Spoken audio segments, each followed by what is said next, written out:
अलबेले किस्सों की दास्तां के सिलसिले शुरू हुए, बनके कहानियां कहानियां।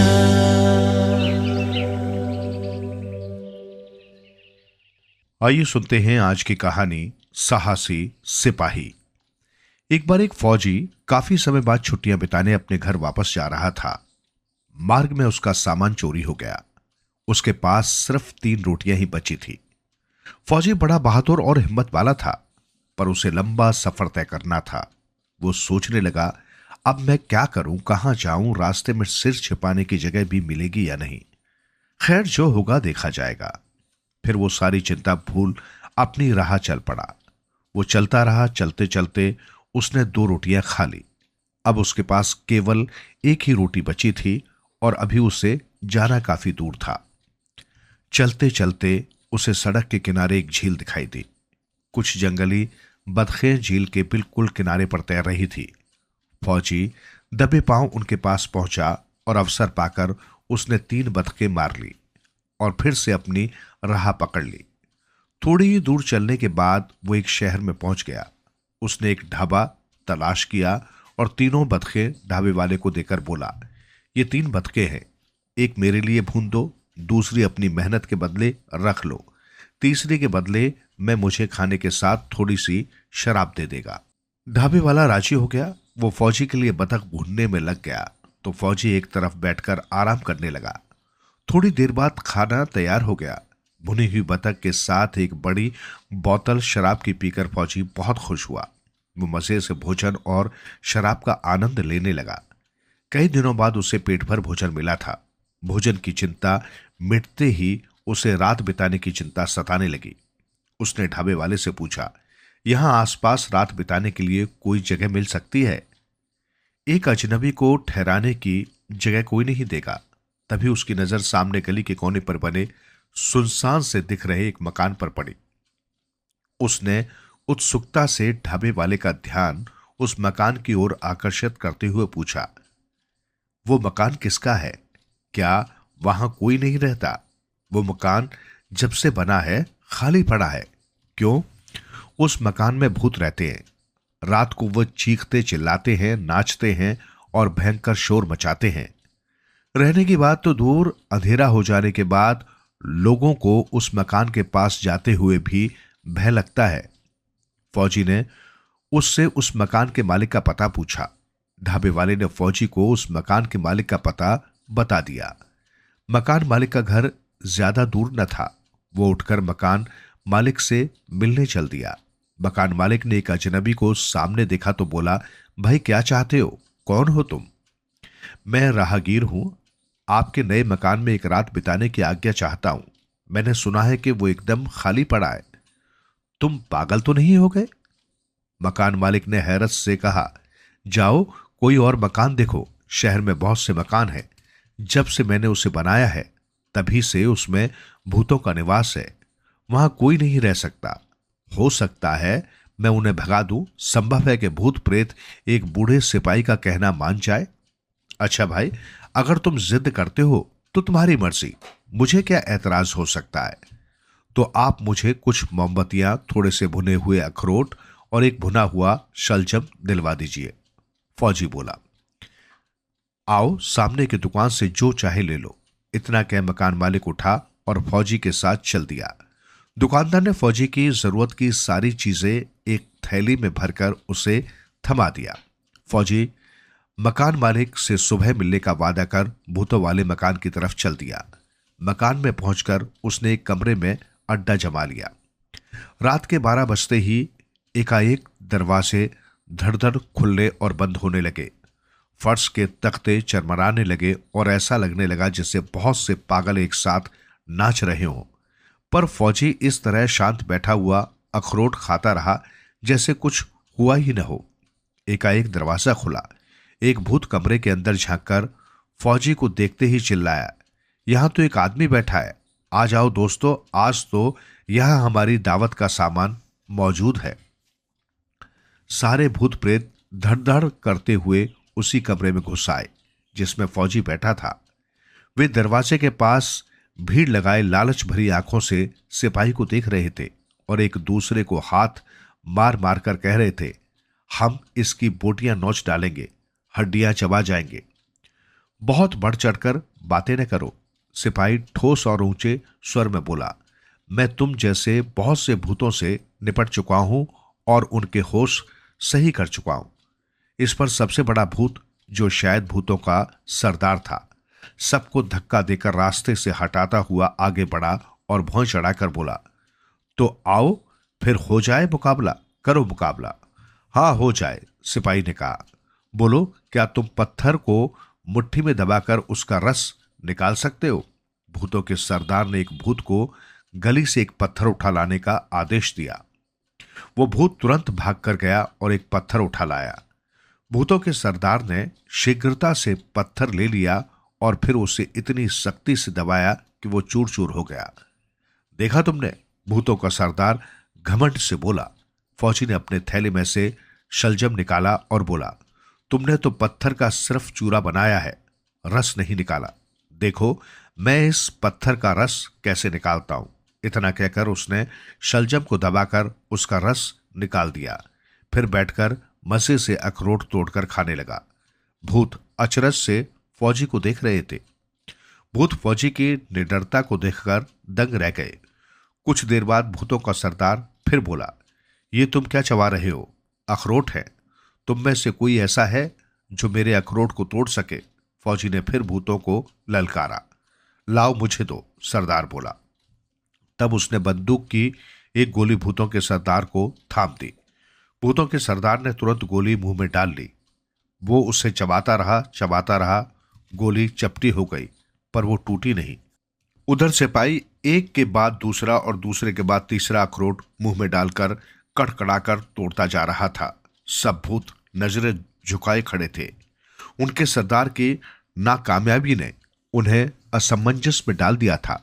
मन ही मन वे सिपाही की शक्ति का लोहा मान उससे डरने लगे। फौजी उनके मनोभावों को बारीकी से परख रहा था। यकायक फौजी गुर्राया, अब तो तुम लोगों को पता चल गया होगा कि मैं तुम लोगों से कहीं ज्यादा शक्तिशाली हूं। मैं चाहूं तो अभी तुम सबको अखरोट की तरह चबा सकता हूं। नहीं, हमें माफ कर दो। भूत हाथ जोड़कर गिघियाने लगे। एक शर्त पर मैं तुम लोगों को माफ कर सकता हूं। हमें तुम्हारी हर शर्त मंजूर है। भूतों ने तुरंत हामी भर दी। ये बताओ, तुम लोग दिन में कहां छुपे रहते हो? मकान के तहखाने में चूहों का एक छोटा सा बिल है, हम वहीं छुपे रहते हैं। भूतों के सरदार ने उत्तर दिया। झूठ, सरासर झूठ। एक छोटे से बिल में तुम सब एक साथ कैसे रह सकते हो? सरदार सच कह रहे हैं, एक भूत बोला। मैं नहीं मानता, हम आपको कैसे विश्वास दिलाएं? सरदार बेचारगी से बोला, यदि तुम सब मेरे इस थैले में समा जाओ तो मैं तुम्हारी बात पर विश्वास कर लूंगा। ये कहकर फौजी ने अपने थैले का मुंह खोल दिया। सब भूत झोले की तरफ लपके और जल्दी जल्दी एक दूसरे को धक्का देते हुए थैले में घुसने लगे। शीघ्र ही सारे भूत थैले में समा चुके थे। फौजी ने तुरंत थैले का मुंह बंद कर दिया। अब सारे भूत उसकी गिरफ्त में थे। थैले के मुंह पर क्रॉस का चिन्ह बनाते हुए उसने थैले के फीते कसकर बांध दिए। अब मैं आराम से सो सकता हूं। बड़बड़ाते हुए फौजी ने थैला एक तरफ रख दिया और आराम से लेट गया। जल्दी ही वो गहरी नींद सो गया। अगले दिन मकान मालिक के नौकर आए तो उन्होंने देखा कि सिपाही अपने पाइप के कस लगाता हुआ कमरे में टहल रहा है। नमस्ते सिपाही भैया, हमें तो आशा ही नहीं थी कि तुम जिंदा मिलोगे। देखो, हम तो तुम्हारी हड्डियां बटोरने के लिए ये बक्सा भी लाए थे। सिपाही ने हंसते हुए उत्तर दिया, मुझे मारना बच्चों का खेल नहीं है।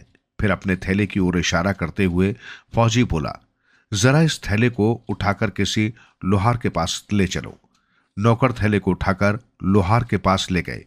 फौजी ने लोहार से कहा, लोहार भाई, इस थैले को जरा अरहन पर रखकर ताकत से हथौड़ा तो बजाओ।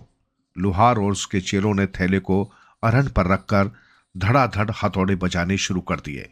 उन भूतों का क्या हाल हुआ होगा, ये तो आप खुद ही सोच सकते हैं। हम पर दया करो सिपाही भैया, हमारी जान बख्श दो। सभी भूत एक साथ चिल्लाने लगे, पर लोहार थे कि अपना हथौड़ा बजाते ही जा रहे थे। सिपाही उनको जोश दिला रहे थे। खूब पीटो, खूब मरम्मत करो बदमाशों की। आज इन्हें पता चल जाना चाहिए कि लोगों को परेशान करने का क्या परिणाम होता है। अब हम कभी उस मकान में पैर नहीं रखेंगे। भूत फिर चिल्लाए। इतना ही नहीं, दूसरे अन्य भूतों से भी कह देंगे कि इस शहर से हमेशा दूर रहे, हमारी जान बख्श दो, हम तुम्हें माला माल कर देंगे। अब अक्ल आई ठिकाने। अब कभी किसी रूसी सिपाही से पंगा लेने की हिम्मत मत करना बच्चों, फौजी उन्हें धमकाता हुआ बोला। फिर उसने लोहारों से हथौड़ा बजाना बंद करने को कहा। जब लोहार हट गए तो फौजी ने थैले के फीते ढीले किए और एक एक करके भूतों को बाहर निकल जाने दिया। जब भूतों का सरदार अकेला रह गया तो फौजी फिर से थैले का मुंह बंद करते हुए आजाद भूतों से बोला, तुम्हारे सरदार को तब छोड़ूंगा जब तुम लोग मेरा इनाम ले आओगे। एक भूत तुरंत भाग कर गया और एक पुराना झोला हाथ में लटकाए हुए चला आया। कहाँ है मेरा इनाम? फौजी ने घुड़का। लो, ये रहा तुम्हारा इनाम, भूत ने थैला उसकी तरफ बढ़ाते हुए कहा। खाली गंदा थैला देखकर फौजी को क्रोध आ गया। मुझे बेवकूफ बनाने की कोशिश कर रहे हो? फौजी भूत पर बिगड़ते हुए बोला। ठहरो जरा, तुम्हारे सरदार के सिर पर जब 2 हथौड़े और पड़ेंगे तो अकल ठिकाने आ जाएगी।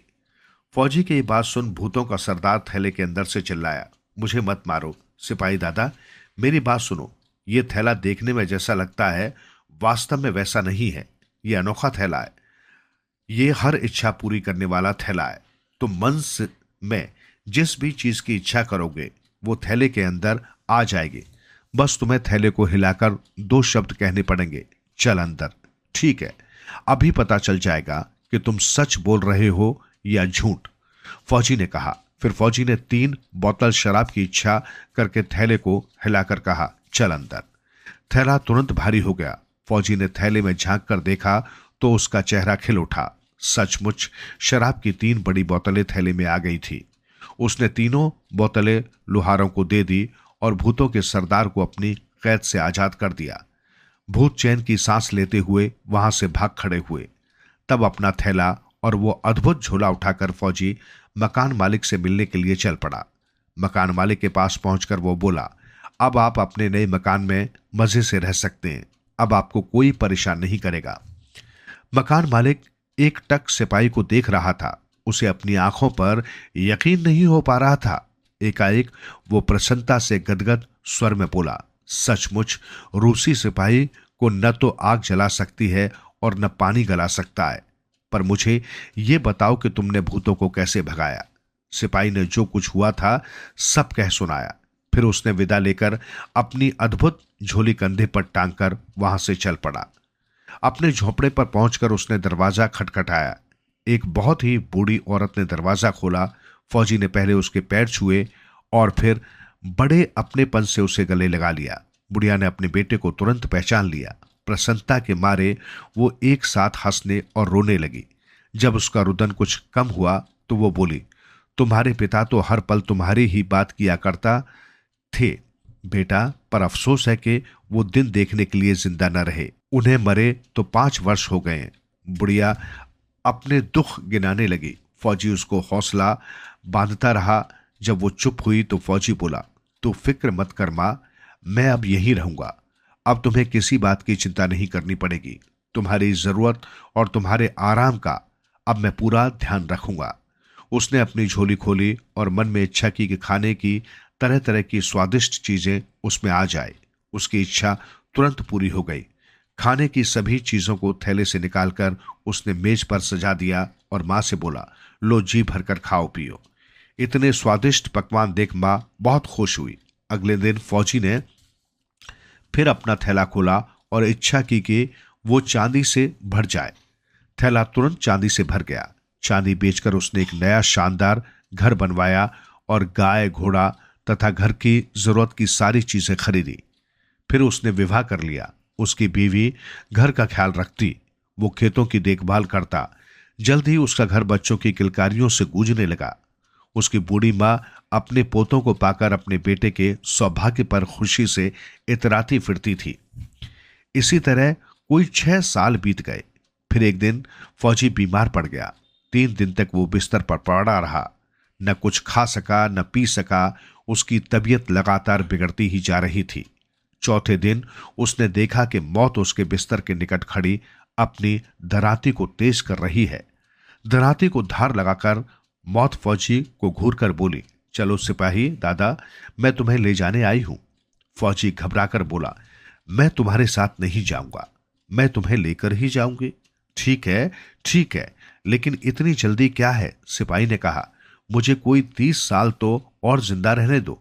अभी तो मुझे अपने बच्चों की देखभाल करनी है, अपने पुत्र पुत्रियों की ब्याह शादी करनी है, फिर अपने पोतों को देखना है और अपनी गोद में खिलाना है। उसके बाद तुम मुझे खुशी से ले जाना, मैं चुपचाप तुम्हारे साथ चल दूंगा। नहीं सिपाही दादा, अब मैं तुम्हें और जिंदा रहने की मोहलत नहीं दे सकती। चलो 30 साल न सही, कम से कम 30 साल तो और जिंदा रहने दो। मुझे अभी बहुत से काम निपटाने हैं, मैं तुम्हें 3 मिनट भी नहीं दे सकती। मौत ने सख्ती से जवाब दिया। फौजी समझ गया कि मौत की चापलूसी करना व्यर्थ है, पर वो मरना हरगिज नहीं चाहता था। किसी प्रकार मौत की आंख बचाकर उसने वो चमत्कारी थैला अपने तकिए के नीचे से निकाला और उसे हिलाते हुए चिल्लाया, चल अंदर। उसके मुंह से ये शब्द निकलते ही पास खड़ी मौत चमत्कारी थैले में पहुंच गई। सिपाही स्वस्थ होने लगा। अब उसकी हालत बिल्कुल ठीक हो गई थी, यहां तक कि उसे भूख भी लगने लगी। फौजी ने अपनी बीवी को आवाज देकर खाना लाने को कहा। पत्नी ने फौजी को एकदम स्वस्थ हालत में देखा तो अचंभित रह गई। उसने शीघ्रता से खाना परोस दिया। पेट भर खाने के बाद फौजी ने थैले में कैद मौत से कहा, तू असमय ही मुझे लेने आई थी ना, अब देख मैं तेरी क्या गत करता हूं। आज के बाद तो फिर अब किसी रूसी सिपाही को अपने पंजे में समेटने की हिम्मत नहीं करेगी। तुम मेरे साथ क्या करने वाले हो? झोले के अंदर से मौत की आवाज आई, मैं तुझे कीचड़ भरे दलदल में गाड़ दूंगा। तू जब तक जिंदा रहेगी वहां से कभी बाहर न निकल सकेगी। मुझे छोड़ दो सिपाही दादा, मैं तुम्हें 3 बरस की जिंदगी और दिए देती हूं। मौत गिड़गिड़ाने लगी, नहीं नहीं, अब मैं तुम्हें बिल्कुल नहीं छोड़ूंगा, मुझे छोड़ दो दादा। मौत गिड़गिड़ाई, मैं तुम्हें 30 बरस और जिंदा रहने का समय देती हूं। खबरदार मुझे धोखा दिया तो फिर तेरी खैर नहीं, सिपाही ने कहा। फिर वो मौत को गांव के बाहर ले गया और वहां पहुंचकर उसने थैले का मुंह खोल दिया। मौत अपनी दराती संभालकर जंगल में भाग गई। वो तो सिपाही से बुरी तरह भयभीत हो गई थी। इस बीच फौजी के बच्चे बड़े हो गए, उसके बेटे बेटियों की शादी हो गई, उसका परिवार बहुत बढ़ गया। परिवार के एक आदमी को सहायता की या दूसरे किसी सलाह मशवरे की जरूरत होती तो वो फौजी के पास ही आता था। पूरा परिवार एक डोर में बंधा हुआ था। परंतु एक रोज मौत फिर आ धमकी, आज 30 बरस पूरे हो गए, तुम्हारा समय खत्म हो गया है। सिपाही दादा उठो, मैं तुम्हें लेने के लिए आ गई हूं। मौत फौजी के सामने मुस्कुरा रही थी। फौजी बुरी तरह चौंका, पर इस बार उसने बहस नहीं की। वो बोला, मैं तैयार हूं, पर मैं एक फौजी हूं, हुक्म मिलते ही चल पड़ने को तैयार रहता हूं। अगर मेरा समय पूरा हो गया है तो जाओ एक ताबूत ले आओ, मैं आदर के साथ जाना चाहता हूं। मौत बलूत की लकड़ी का एक ताबूत ले आई। ताबूत के चारों तरफ लोहे के घेरे बंधे हुए थे। मौत ने ढक्कन खोलकर कहा, चलो अंदर सिपाही दादा। फौजी व्यवस्था जाहिर करते हुए बोला, मुझे ये भी नहीं मालूम कि ताबूत में कैसे घुसते हैं। एक बूढ़ा सिपाही अपने आखिरी समय पर हड़बड़ी में कोई ऐसी गलती नहीं करना चाहता जिससे बदनामी हो।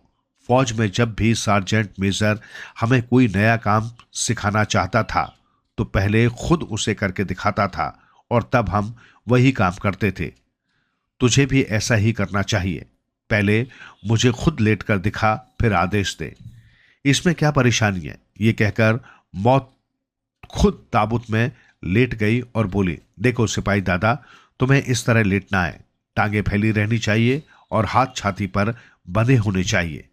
सिपाही इसी पल का इंतजार कर रहा था। उसने तुरंत ताबूत का ढक्कन बंद कर दिया और घेर कस दिए। फिर कठोर स्वर में बोला, तू ही लेट इसमें, मैं तो बाहर ही खूब मजे से हूं। वो ताबूत को अपनी घोड़ा गाड़ी में लाद कर एक पहाड़ी पर ले गया और वहां से ताबूत को नदी में फेंक दिया। नदी की धारा ताबूत को समुद्र में बहा ले गई और वर्षों तक मौत समुद्र में ही डूबती उभरती रही। लोग फिर बड़ी खुशी के साथ जिंदगी बिताने लगे। वे फौजी की प्रशंसा करते कभी न थकते थे। फौजी खुद भी ज्यादा बूढ़ा नहीं हुआ। उसने अपने पोते पोतियों को भी शादियां कर दी और अपने पोते को भी गोद में खिलाते हुए खुशी से दिन काट रहा था। सुबह से शाम तक वो हमेशा घर पर और खेत में कुछ न कुछ करता रहता था। ऐसा लगता था जैसे वो कभी थकता ही न हो। उधर एक दिन समुद्र में बड़े वेग का तूफान आया। लहरों ने ताबूत को उठाकर एक पहाड़ी चट्टान पर पटक दिया। ताबूत चूर चूर हो गया। मौत रेंगती रेंगती किनारे पर जा पहुंची। देखने में वो जिंदा कम, मुर्दा ज्यादा लगती थी। वो इतनी कमजोर हो गई थी कि वायु का हल्का झोंका भी उसे कपा देता। कुछ देर तक वो समुद्र के किनारे पर ही पड़ी रही। जब जरा शरीर में जान आई तो वो किसी तरह कांपती डोलती हुई उस गांव में पहुंची जहां वो सिपाही रहता था।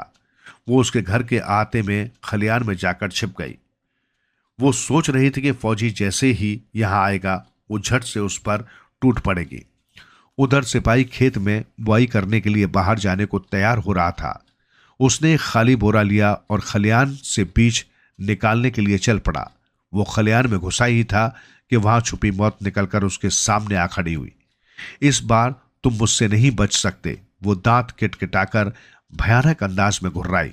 फौजी ने देखा कि इस बार वो बुरी तरह फंस गया है, पर वो हिम्मत न हारा। कोई बात नहीं, जो होना है सो तो होगा ही। अगर इस मनहूस से मैं छुटकारा नहीं पा सकता तो क्या हुआ, कम से कम उसे डरा तो सकता हूं। फौजी ने मन ही मन सोचा। बस फिर क्या था, वो चोंगे के नीचे से खाली बोरा निकालकर जोर से चिल्लाया, तो फिर आ गई कमबख्त। अच्छा, तो फिर थैले में बंद होना चाहती है। इस बार मैं तुझे नहीं बख्शूंगा। तुझे उस कीचड़ भरे दलदल में दफना कर ही दम लूंगा। मौत ने सिपाही के हाथ में खाली बोरा देखा तो उसे ही वो चमत्कारी थैला समझ बैठी और ऐसी डरी कि फौरन वहां से तुरंत ही भाग खड़ी हुई। मौत को इस समय केवल ये चिंता थी कि कहीं वो उस फौजी की गिरफ्त में फिर न आ जाए। उसने पलट कर देखने की भी कोशिश नहीं की। उस दिन से जब मौत को किसी की जान लेनी होती थी तो वो छिप कर आती थी। उस पर उसने फौजी के घर का रुख काफी वक्त तक नहीं किया। कहते हैं फौजी काफी दिन जीवित रहा। जब तक वो जीवित रहा हमेशा खुश और सेहतमंद रहा। आइए सुनते हैं आज की कहानी अंधा गायक।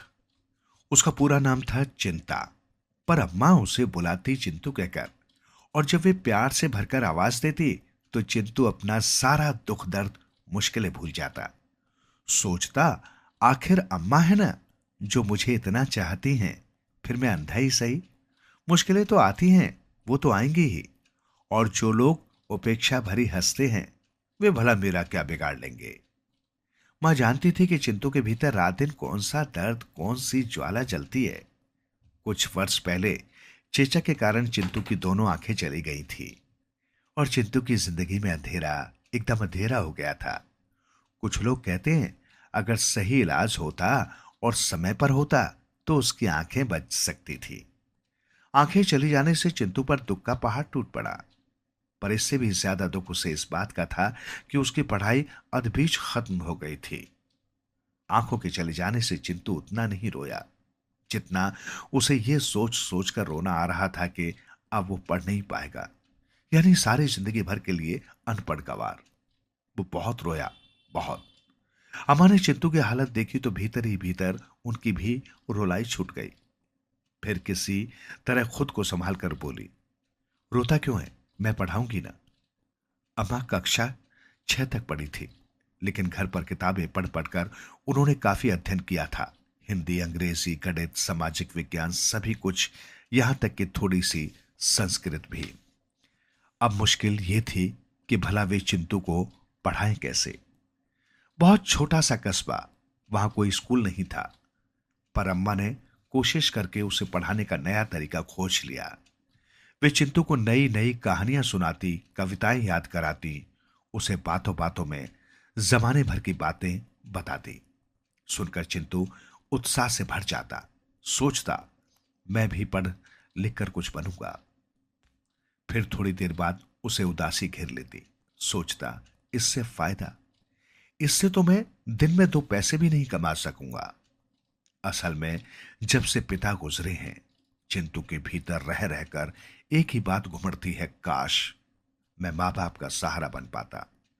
उन्होंने जिंदगी भर बहुत मेहनत की है, अब अगर उन्हें आराम मिल पाता तो कितना अच्छा था।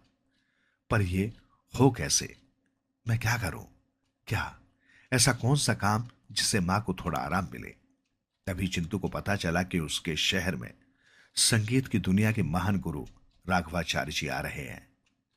सुनकर उसे लगा कि उसके भीतर कोई है जो पुकार पुकार कर कह रहा है कि चिंतू, अब तेरे दुख कटेंगे जल्दी। राघवाचार्य जी कोई मामूली आदमी नहीं थे। उन्हें कुसुमपुर और आसपास के लोग दूसरा गांधी कहकर पुकारते थे। दूर दूर तक उनका नाम छाया हुआ था।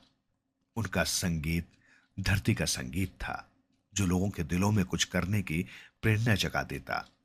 इसी कारण लाखों लोग उन्हें गायकाचार्य राघव के नाम से भी याद करते थे। चिंतू को मालूम पड़ा कि राघवाचार्य जी के स्वागत में कुसुमपुर में कार्यक्रम होना है। सब और उसकी तैयारियां हो रही है। पूरे कुसुमपुर में उत्साह की एक लहर दौड़ गई थी। उसी रात मां ने चिंतू को राघवाचार्य जी की पूरी जीवन कथा सुनाई। उन्होंने बताया कि बेटा, स्वाधीनता संग्राम में भाग लेने के कारण राघवाचार्य जी ने बहुत कष्ट झेले हैं। गांधी जी के साथ रहकर उन्होंने देश की स्वाधीनता के लिए अलख जगाया। अच्छे खासी आराम की सरकारी नौकरी थी, ऊंचे अफसर थे, कहीं कोई मुश्किल नहीं थी। पर गांधी जी के आह्वान पर उसे लात मारकर अब दर दर भटक रहे हैं। पर फिर मन में जरा भी मलाल, जरा भी पछतावा नहीं। आगे मां ने बताया कि आजादी के बाद राघवाचार्य जी ने बच्चों को संगीत सिखाने का स्कूल खोला और अपना पूरा जीवन इसी में लगा दिया। तब तो मां, वे मुझे भी संगीत सिखा सकते हैं। वे सिखाएंगे ना मां, मुझे भी? मैं क्या जानूं बेटा, पर आएंगे तो मैं कहूंगी, मां ने कुछ टालने के लिहाज से कहा। असल में चिंतू इतना व्यग्र हो रहा था कि उनकी समझ में कुछ नहीं आ रहा था कि वे क्या कहें जिससे उसके मन को तसल्ली हो। फिर सोचकर मां बोली, बेटा, अगर मैंने कहा और वे मान भी गए तो क्या फायदा? अच्छा तो यह है कि तू खुद कहे। सुना है कि बच्चों को खूब प्यार करते हैं और उनकी कोई बात नहीं टालते। अच्छा, तो तब है कि तू उनके पास जाए तो वे खुद खुद पर रिझ जाएं। और चिंतू ने सुना तो जैसे उसकी आत्मा के भीतर कोई प्रकाश हुआ। उसे लगा कि अगर जीवन में कुछ करना, कुछ बनना है तो उसके लिए यही सही समय है। और सचमुच अगले दिन चिंतू राघवाचार्य जी के पास जा पहुंचा। एकदम डरते डरते गया और पास जाकर खड़ा हो गया। उसके मुंह से कुछ बोल निकले ही नहीं। राघवाचार्य जी ने बड़े कौतुक से चिंतू को देखा, फिर बोले, मुझे लग रहा है तुझ में कुछ खास बात है। क्या? ये तो मैं नहीं कह सकता, पर कुछ है जरूर। तेरा माथा प्रकाशित है, आंखों में ज्योति। कुछ देर बाद राघवाचार्य जी बोले, तू अच्छा गाता है ना? जरूर गाता होगा, सुना। अपनी पसंद का कोई गीत सुना दे। चिंतू को एक गीत आता था, तुम चंदन हम पानी। उसने उसी को झूम झूम कर सुना दिया। सुनकर राघवाचार्य जी की आंखें मुंद गई, मुंदती चली गई। कुछ देर बाद उनकी समाधि टूटी तो वे चिंतू के सर पर हाथ फेरने लगे। हाथ फेरते जाते और कहते जाते कि देख, मैंने कहा था ना, कहा था ना। चिंतू हैरान, ये क्या हुआ राघवाचार्य जी को? उसे कुछ भी ठीक ठीक समझ में नहीं आ रहा था। और उस दिन से चिंतू की पढ़ाई शुरू हुई। राघवाचार्य जी के स्कूल में मिलने वाली संगीत शिक्षा ने उसके स्वर को निखारा। धीरे धीरे वो इतना अच्छा गाने लगा कि दूर दूर तक मशहूर हो गया। लोग कहते, एक अंधा गायक है, बड़ा ही अनोखा गायक है। जब वो गाता है तो पत्थर भी पिघलने लगते हैं। रात को अक्सर उसके गानों की आवाज आती। उनके स्वर में दर्द, ऐसा दर्द मानो आसमान पिघल रहा हो। पूरे कुसुमपुर में उनके गाने की गूंज अनगूंजे फैलने लगती। लोग एक दूसरे से कहते, देखो देखो, अंधा गायक गा रहा है, सुनते हो उसके गानों की आवाज। धीरे धीरे चिंतू इतना मशहूर हो गया कि दूर दूर से लोग उसका गायन सुनने के लिए आते। चिंतू की तारीफ सुनकर राघवाचार्य जी का मन भी पुलकित हो उठता। मन ही मन कहते, मेरा ये शिष्य मुझसे भी आगे निकल जाए तो मुझे सच्ची खुशी होगी। एक दिन राघवाचार्य जी ने चिंटू को बुलाया और कहा, आज तेरी परीक्षा है, बस तुझे गाना है, गाते जाना है। जो तेरा सर्वश्रेष्ठ है मैं सुनना चाहता हूं। चिंटू के सामने अब तक लोगों के सामने गाने के तो मौके आए थे, पर अब तो उसे गुरु के आगे गाना था। वो गाने लगा तो गाते गाते मानो सुध बुध भूल गया, और यही हालत राघवाचार्य जी की भी थी। उन्हें लगा वे अपने अंधे शिष्य का गायन नहीं सुन रहे, बल्कि ईश्वर से उनकी सीधी लौ लग गई है। वे जान गए चिंटू अब समय के सर्वश्रेष्ठ गायकों में से है, उसमें कोई कोर कसर नहीं है। मगन होकर राघवाचार्य जी ने कहा, अब तू हो गया अपने में पूर्ण गायक, जा और कामयाब हो। जो कुछ भी हूं गुरुदेव आपके कारण ही हूं, और इससे जीवन भर मैं भूलूंगा नहीं। कहते कहते चिंता का गला भर आया। राघवाचार्य जी से अनुमति लेकर उनके चरण छूकर वो चल पड़ा। इसके लिए असली जिंदगी तो अब शुरू हुई थी। चिंटू को अब लोग चिंटू महाराज कहकर बुलाने लगे थे। दूर दूर से अब उनके लिए न्योता आता। बड़ी बड़ी महफिलों में उन्होंने गाया। हर बड़ी महफिल के वे सरताज होते, पर उन्हें बड़े बड़े विद्वानों और कलावंतों के बीच गाने में वो मजा नहीं आता था जो गांव कस्बे के सीधे साधे लोगों के बीच चौपाल पर बैठकर गाने में। वहां वे गाते भी और लोगों से उनके सुख दुख का हाल भी जान लेते। लोगों की परेशानी के बारे में सुन सुनकर उनका दिल विकलित हो उठता। सोचते, मैं इनके लिए क्या कर सकता हूं? जो थोड़ा बहुत कर सकता हूं वो तो करूं ही। आखिर उन्होंने गरीबों असहायों के लिए अस्पताल खुलवाया जहां बिना पैसे दिए मुफ्त में इलाज होता। अनाथ बच्चों के लिए एक आश्रम खोला जहां उनकी पढ़ाई और रहने सहने का पूरा जिम्मा चिंटू महाराज पर होता। उनके पास कोई खास साधन तो थे नहीं, धन संपदा भी नहीं थी, पर उन्हें उसकी चिंता भी क्या थी। सारे देश में उन्हें चाहने और प्यार करने वाले लोग थे। वे झोली फैलाते तो देखते ही देखते लाखों रुपए जुट जाते। उन पैसों में से पाई पाई वे दूसरों की भलाई में खर्च करते थे। अपने लिए कभी किसी से कुछ नहीं मांगा, पर दूसरों के लिए झोली फैलाने में उन्हें शर्म न आती। कुछ रोज बाद चिंटू महाराज जी का विवाह हुआ निक्की से। एक गरीब घर की थी जिसकी संगीत में बड़ी रुचि थी, अच्छा कंठ था, कभी कभी गाती भी थी, पर उसे बड़े समारोह में गाने का अवसर नहीं मिला था। हाँ, शहर में कोई बड़ा संगीत समारोह होता तो वो जरूर सुनने जाती। ऐसे ही एक समारोह में उसने चिंटू महाराज को गाते सुना। उसने उनसे गायन सीखने की इच्छा प्रकट की। चिंटू महाराज को भला इसमें क्या परेशानी थी। उन्होंने कोई सप्ताह भर रहकर निक्की को अच्छे गाने के गुण बताए और खूब रियाज कराया। अब तो निक्की का गला ऐसा खुला और इतना मीठा वो गाने लगी कि खुद उसे अचरज होता।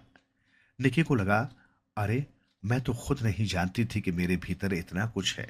फिर एक दिन वो भी आया जब चिंटू महाराज शहर से जाने लगे। वे अपना सामान समेट ही रहे थे कि निक्की आए। झिझकते हुए बोले, अगर इजाजत दें तो आपकी जिंदगी में आए तूफान को समझना चाहती हूं। आपने बहुत कष्ट झेले हैं। आपके जीवन में क्यों और कैसे बेचैनी थी, मैं चाहती हूं कि आपको जानने वाले लोग ये जाने। चिंटू महाराज ने अपने जीवन में आई सारी घटनाएं निक्की को बताई और निक्की के टेप रिकॉर्डर में वे दर्ज होती गई। चिंटू महाराज की जीवन कथा पूरी होते होते निक्की बोली, अब इसके आधार पर आपकी जीवनी लिखूंगी ताकि लोग जाने कि जिस अंधे गायक की स्वर माधुरी के वे दीवाने हैं, उसने कैसे कैसे गर्दिश के दिन देखे हैं और कितना संघर्ष किया है। निक्की ने चिंटू महाराज की जीवनी लिखी और उसके पूरे होते ही चिंटू महाराज के जीवन में एक नया अध्याय जुड़ गया, निक्की और चिंटू का विवाह। निक्की अब चिंटू महाराज की शिष्य ही नहीं रह गई थी, बल्कि उनकी पूरी सार संभाल का जिम्मा भी अब निक्की पर आ गया था। वही अब गरीब शिष्यों के आश्रम की देखभाल करती और चिंटू महाराज के कामों को आगे बढ़ाती। चिंटू महाराज अब धीरे धीरे अपने संगीत और सुर साधना में गहरे डूबते जा रहे थे। अब भी आधी रात के सन्नाटे में दूर दूर तक लोगों को चिंटू महाराज का गहरा गहरा स्वर सुनाई पड़ता। अब भी लोग उसे सुन सुनकर प्रभावित होते और एक दूसरे से कहते, तानसेन और बैजू बावरा को तो हमने नहीं देखा, पर अपने शहर के अंधे गायक चिंटू को देखकर समझ में आ जाता है कि वे कैसे होंगे। चिंटू महाराज के स्वर में अब और गहराई आती जा रही थी। आधी रात के सन्नाटे में अब भी उनकी आवाज गूंजती, पर अब उसमें पहली जैसी बेचैनी कम, दूसरों के लिए कुछ कर पाने का संतोष कहीं अधिक था। दोष